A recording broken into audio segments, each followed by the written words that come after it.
बड़ाऊ करिया ये दुल्हे रामा एक बड़ैया नदिया क्यों एक बड़ैया नदिया क्यों मऊआ लाया जैसे तियाली कई पौआ बम्भना लाया खिस कढ़ना नौआ लाया जैसे तियाली कई पौआ बम्भना लाया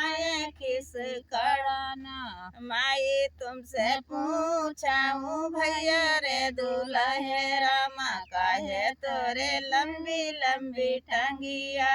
काहे तोरे लंबी लंबी टंगिया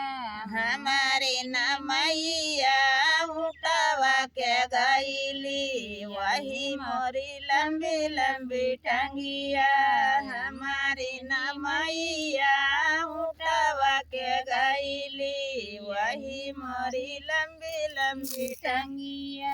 माई तुमसे पूछाऊं भैया रे दुल्हे रामा काहे तोरे कुची कुची अखिया काहे तोरे कुची कुची अखिया हमारी न मैया कुछ कुछ के गईली वही मोरे कुची कुची अखिया हमारी न मैया कुछ कुछ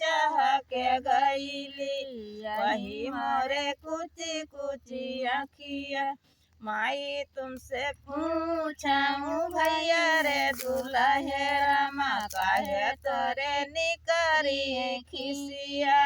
काहे तोरे निकरी खिसिया हमारे न मैया खिसी कढ़ना के गईली वही मोरे निकरी है खिसिया हमारी न मैया खिसी कढ़ना के गईली वही मोरे निकरी है खिसिया हमारे न मैया खिस कढ़ना के गईली वही मोरे निकरी है खिसिया। बड़ाऊ करिया ये दुल्हे रामा एक बड़ैया न दे क्यों एक बड़ैया न दे क्यों।